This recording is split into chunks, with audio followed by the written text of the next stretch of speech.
तेजस्वी यादव ने बहुत प्रयास किया कि पिता की राजनीति पर आगे बढ़े। बाबूजी ट्वीट कर दिए थे 2015 में कि कौन माइकल लाल आरक्षण समाप्त कर देगा लालू के रहते हुए। तो ये भी तो कहने वाले यही ना है कि बाबू साहब वाला बात, सीना तान के बाबू साहब के माथे पर चढ़ जाइएगा।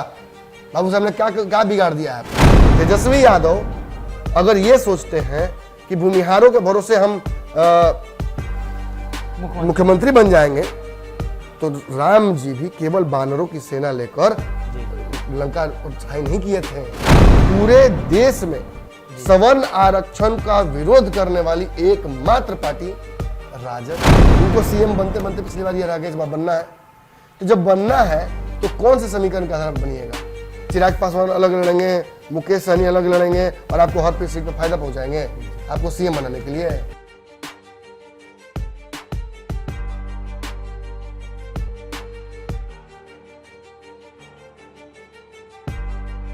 नमस्कार, पंचनामा देख रहे हैं आप, जहां हम करते हैं खबरों की चीरफाड़। एक बार फिर से हाजिर हैं नई खबर लेकर, जिसकी चीरफाड़ की जाएगी। चुनाव खत्म भी हो चुके हैं और उसके बाद नए नए समीकरण की तलाश हो रही है, लेकिन इसी बीच डॉक्टर साहब का पटना आगमन हो चुका है। डॉक्टर साहब एक बार फिर से वीडियो फॉर्मेट में मौजूद हैं। फिर से चर्चा होगी मुकेश सहनी को लेकर। मुकेश सहनी को आज एक बड़ा ऑफर आ गया है और कहा गया है कि अगर आपके पास कोई शर्त नहीं है, कोई मांगे नहीं है, तो आपका स्वागत है। डॉक्टर साहब के साथ सवाल के साथ चलेंगे। डॉक्टर साहब, बिना शर्त के मुकेश सहनी जाएंगे? बिना शर्त के कुछ होता है क्या दुनिया में? लग तो नहीं रहा है। बिना शर्त के क्या होता है? आप कहीं जाते हैं, आपसे फॉर्म भराया जाता है, डॉक्टर इलाज से पहले आपका फॉर्म भरता है। आप कहीं किसी जगह कोई वस्तु खरीदते हैं तो उसका डिस्क्लेमर आता है, कोई ऐप इंस्टॉल करते हैं तो रीड मी आता है। तो बिना शर्तों के दुनिया में कुछ होता नहीं है। और हाँ, अगर मुकेश सहनी ये अगर आपको लगता है या राजद को लगता है कि राजद के जीत में उन्होंने अपने जश्न मनाया है, तो गलत, तो आप गलत है। उन्होंने अपनी हार और राजद की जीत दोनों को अनदेखा करते हुए भाजपा की हार पर जश्न मनाया है। और ये उन्होंने इसलिए मनाया क्योंकि उन्होंने साबित कर दिया कि 35,000 से ज्यादा वोट हम लेकर आ सकते हैं जी। दूसरी बात कि हम चाहे तो जीत हार का फैसला कर सकते हैं।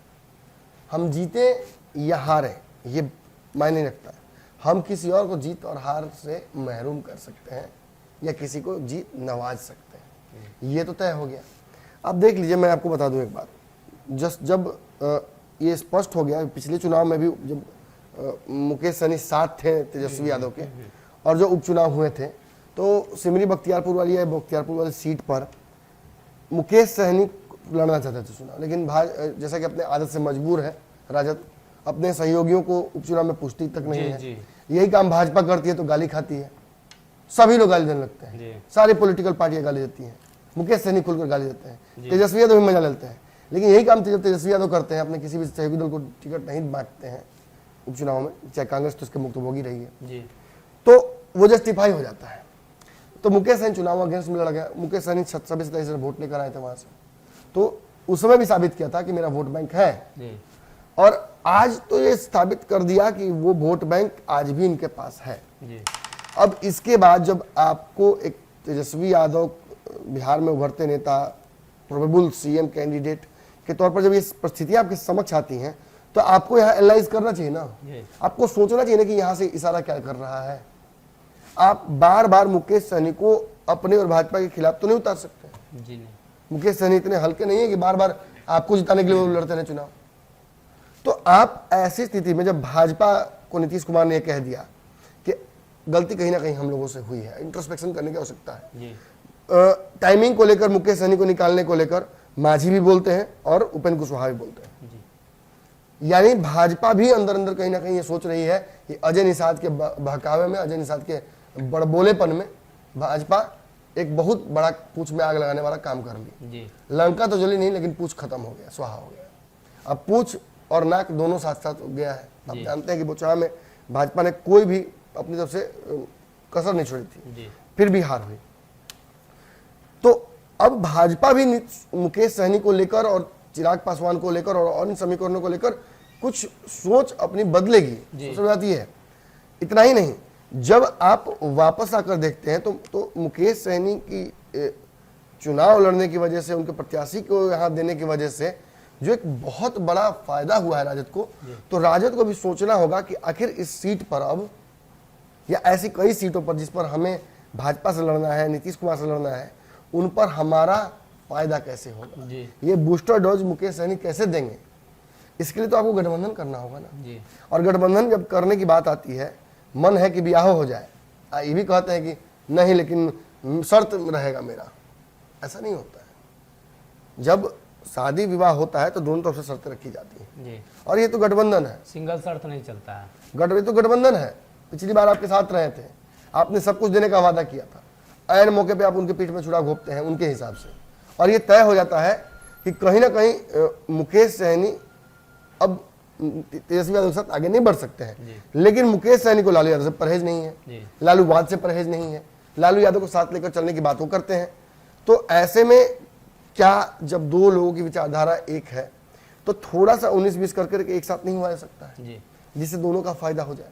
अगर मुकेश सहनी का 35,000 वोट भी अगर डिलीवर होता तेजस्वी यादव को, तो तेजस्वी यादव का वोट बैंक कितना बढ़ गया होता, बहुत ज्यादा हो जाता, जीत का मार्जिन इतना बड़ा होता कि भाजपा कुछ बोल ही नहीं पाते। हालांकि भाजपा तो अभी भी नहीं बोल पा रही, लेकिन ये केवल एक सीट के समीकरण की बात थी। ये सरकार बचाने की बात होती तो नीतीश कुमार भाजपा के खिलाफ नहीं होते हैं। नीतीश ने कह भी दिया, आपको याद होगा बयान में, मैं बार बार कह रहा था, नीतीश कुमार ने रिपीट कर दिया मेरी बात को। ये सरकार बचाने और गिराने का चुनाव नहीं था, वरना नीतीश कुमार की रोल और प्रतिक्रिया बिल्कुल अलग होती।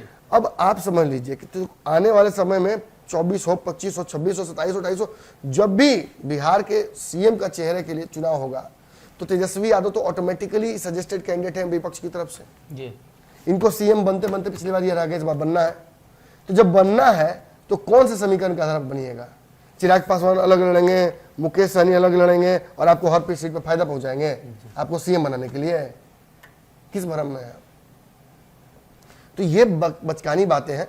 जब सुनील सिंह याद है मुझे कहते हैं बनारस गए थे और मुकेश सहनी को एयरपोर्ट पे नजरबंद कर दिया गया था जी। तो जिस तरीके की भाषा का प्रयोग, जिस तरीके का चुटिया अंदाज, मस्खरा जैसा सुनील सिंह बोल रहे थे, जवाब दिया था ना, क्या दिए थे?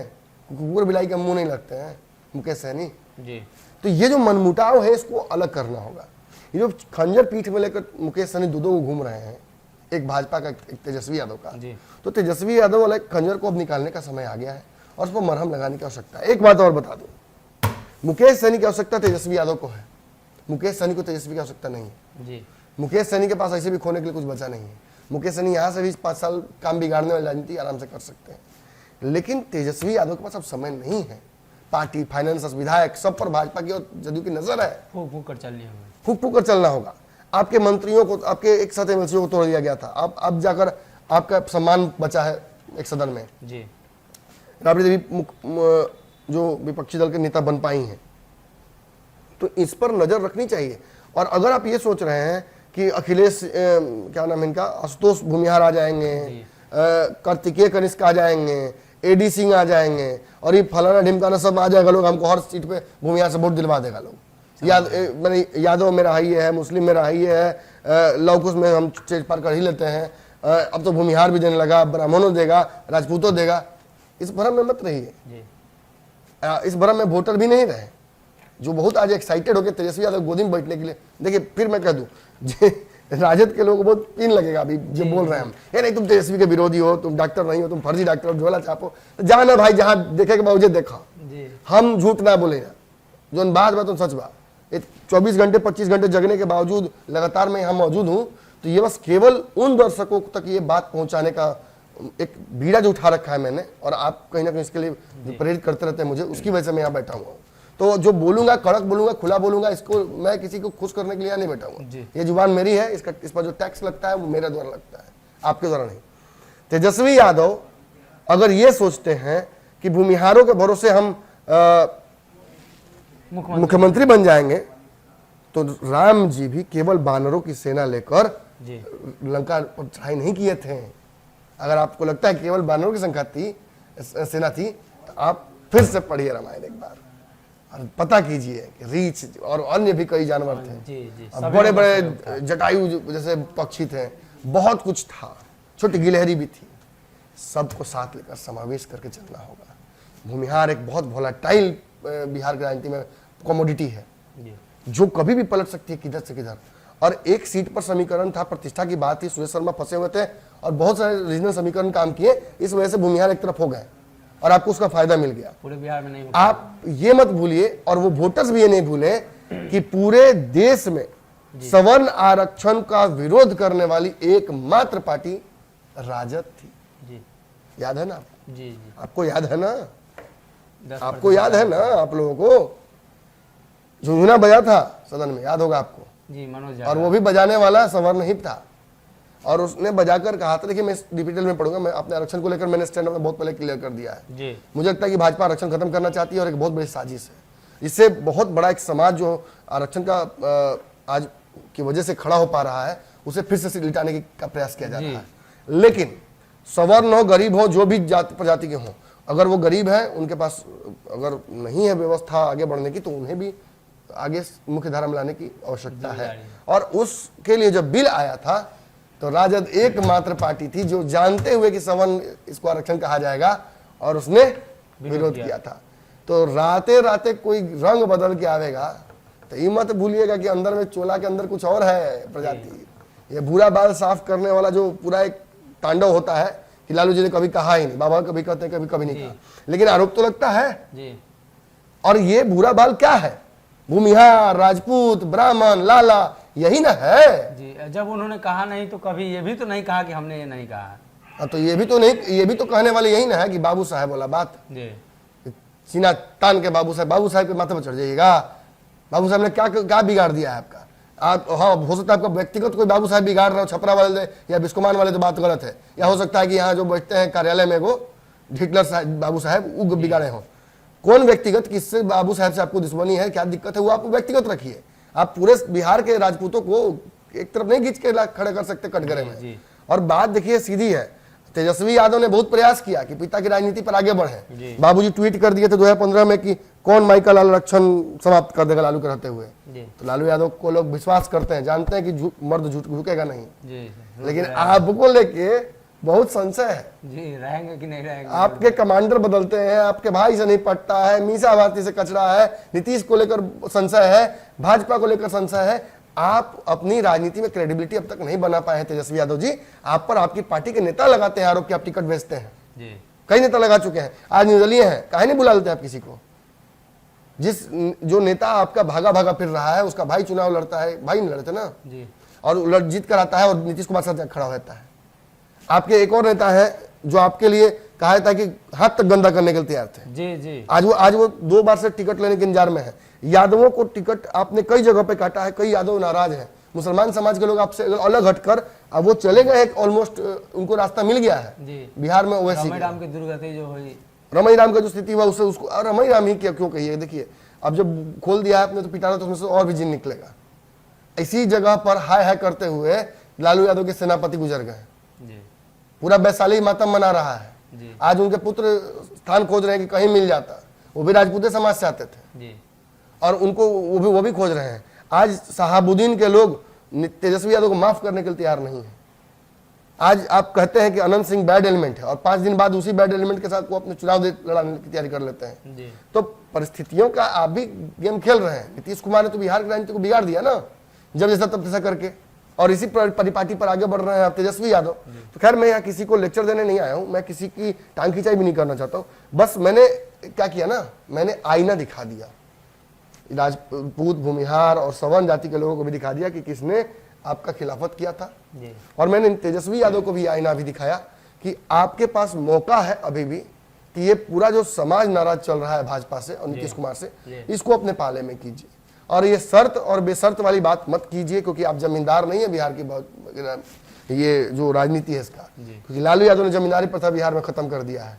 और कुछ इस पहलवान ने किया हो ना किया हो, लेकिन जातिगत जो बिहार में सामंतवादी विचारधाराएं थी और जो था कि नहीं हमारी रजिस्ट्री है, उस रजिस्ट्री को तोड़ने वाला लालू यादव, और आप उसके पुत्र हैं, आपको उस परिपाटी को समझना होगा जी।